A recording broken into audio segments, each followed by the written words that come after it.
আমরা তো জানি এই ম্যাসাকারে কতজন মানুষ প্রাণ হারিয়েছে, একটা তালিকা আছে। কারা এজন্য দায়ী সেটাও আমরা জানি। এই মিডিয়ার যুগে, ডিজিটাল মিডিয়ার যুগে, টেলিফোন মোবাইল মিডিয়ার যুগে আমরা সকলেই জানি। তারপরেও আমরা শুনতে পাই একজন এক্সিস্টিং ম্যাজিস্ট্রেট হুঙ্কার দিয়ে বলেন এটা তর্ক সাপেক্ষ ব্যাপার, এটা মীমাংসিত নয়। একটা অস্থির সময় পার করছে। কেন? নানান রকম অনিশ্চয়তা। মাত্র একটি ফ্যাসিবাদের হাত থেকে বাংলাদেশ মুক্ত হলো, কয়েক হাজার মানুষ আহত অবস্থায় এখনো হাসপাতালে আছে, অনেকগুলো তাজা প্রাণ দেওয়া হয়েছে এবং 2 মাস পার হয়ে গেছে। এর মধ্যে দিয়ে যেই বার্তাটি আসলে আমরা পাচ্ছি সকলেই, আমরা ঠিক বুঝতে পারছি না দেশ কোন দিকে যাচ্ছে। না বোঝার কারণ কি? না বোঝার কারণ হচ্ছে, দেখুন মতি ভাই, আমাদের 60 ডেজ, অনেকে বলবেন এটা খুব লম্বা সময় নয়, কিন্তু আমরা যারা রাজনৈতিক কর্মী আমাদের কাছে মনে হচ্ছে সময়টি খুব অল্প নয়। একটি নির্বাচিত সরকার যে 5 বছরের জন্য আসে, তার জন্য কিন্তু আমরা হানিমুন পিরিয়ড 3 মাসের বেশি ধরি না।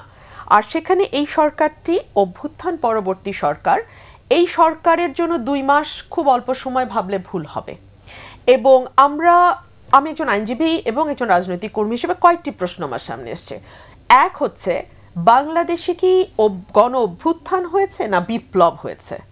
যদি গণ অভ্যুত্থান হয়ে থাকে তাহলে সংবিধান যেটি আগে এক্সিস্ট করছিল সেটি এখন এক্সিস্ট করছে। আর যদি এটি বিপ্লবোত্তর সরকার হয় তাহলে কিন্তু আগের সংবিধান আর এক্সিস্ট করছে না। আমরা দেখতে পাচ্ছি সংবিধান সংশোধন এবং পুনর্লিখন, এটা নিয়ে একটা ডিবেট কিন্তু তৈরি হয়েছে। শুরুতেই প্রধান উপদেষ্টা কিন্তু শপথ নিয়েছেন সংবিধান অনুযায়ী প্রেসিডেন্টের কাছে। একদম। তো তাহলে এটা বিপ্লবোত্তর বলা যাবে না। যদি বিপ্লবোত্তর বলা না যায় এবং এই সংবিধানটি এক্সিস্ট করে, তাহলে কিন্তু আমি যে আন্দোলনে যুক্ত হয়েছি, আমার কোটি কোটি ভাই যে আন্দোলনে যুক্ত হয়েছে, এখন যে উপদেষ্টা পরিষদ আছে এবং তার সহযোগী হিসেবে মিডিয়া যারা আমাদের পাশে দাঁড়িয়েছেন, প্রত্যেকের কিন্তু 7 অনুচ্ছেদ অনুযায়ী ফাঁসি হয়ে যাওয়ার কথা। আমরা কি তাহলে সেটার জন্য প্রস্তুত আছি? এক ধরনের অস্পষ্টতা কিন্তু আছে। এই অস্পষ্টতা দূর করবার দায়িত্ব অন্তর্বর্তীকালীন সরকারের। এটা গেল সাংবিধানিক দিক। 2, যেটা আমরা তো জানি এই ম্যাসাকারে কতজন মানুষ প্রাণ হারিয়েছে, একটা তালিকা আছে। কারা এজন্য দায়ী সেটাও আমরা জানি। এই মিডিয়ার যুগে, ডিজিটাল মিডিয়ার যুগে, টেলিফোন মোবাইল মিডিয়ার যুগে আমরা সকলেই জানি। তারপরেও আমরা শুনতে পাই একজন এক্সিস্টিং ম্যাজিস্ট্রেট হুঙ্কার দিয়ে বলেন এটা তর্ক সাপেক্ষ ব্যাপার, এটা মীমাংসিত নয়। এই বলার অধ্যত্ত উনি কোথায় পান? উনি পান এ কারণে যে 60 দিন পার হলো, এখনো কিন্তু আমরা মামলা হচ্ছে হরদর, একেবারে প্রতিদিন মামলা হচ্ছে, কিন্তু একটাও কাজের মামলা যেটা না। আপনি বলেন তো, আপনি একজন আইনজীবী এবং দীর্ঘদিন আদালতে প্র্যাকটিস করছেন, 200-250 জন মানুষ কি একটা হত্যা মামলার সঙ্গে যুক্ত থাকতে পারে? 200-250 মানুষ হত্যা মামলার সঙ্গে যুক্ত থাকতে পারে কিনা অস্বাভাবিক। 2 হচ্ছে, প্রতিটা মামলায় শেখ হাসিনাকে আসামি করা প্রতিটা মামলার গুরুত্ব কমায়। প্রতিটা মামলায় শেখ হাসিনাকে আসামি করার প্রয়োজন নাই, একটা সত্য মামলাই যথেষ্ট শেখ হাসিনাকে আসামি করবার জন্য।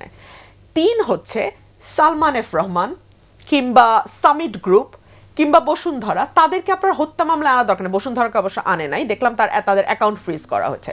কিন্তু সামিট গ্রুপের কিংবা Salman F Rahman for example বা এস আলম, তাদেরকে হত্যা মামলা আনার দরকার নেই। তাদের অর্থনৈতিক কেলেঙ্কারি এত যে ওটাই যথেষ্ট তাদেরকে বিচারের আওতায় আনবার জন্য। সুতরাং আপনি হরে দরে অসংখ্য মামলা দিচ্ছেন, যে যার উপর ক্ষুব্ধ সে তার বিরুদ্ধে মামলা দিচ্ছে। সত্যতা বা মিথ্যা এটার কোনো যাচাই বাছাই হচ্ছে না। সমালোচকরা যেটা বলছেন, তারা বলছেন তার মিডিয়া ট্রায়াল তো হয়ে গেল। এবং এখন যেটা মানে গ্রামে গ্রামে যেটা হচ্ছে, ইউনিয়নে ওয়ার্ডে যেটা হচ্ছে, আপনার সাথে আমার শত্রুতা, আপনার বিরুদ্ধে মামলা দিচ্ছি, কিংবা আমি আপনার কাছ থেকে কিছু পয়সা করি খেয়ে বলছি ঠিক আছে আমি জানি আপনি এটার সঙ্গে যুক্ত, কিন্তু আমি কিন্তু মামলা দেব না। এই যে একটা লেনদেনের ভিতরে একেবারে প্রান্তিক মানুষজনও জড়িয়ে যাচ্ছে, এটা কেন? কারণ আপনি 2 মাস একটা লম্বা সময় ঢিলা বা সম্মুখ গতিতে সরকারটি চলছে, সেই কারণেই এই ধরনের লুপহোলস গুলার সুযোগ অনেকে নিচ্ছে।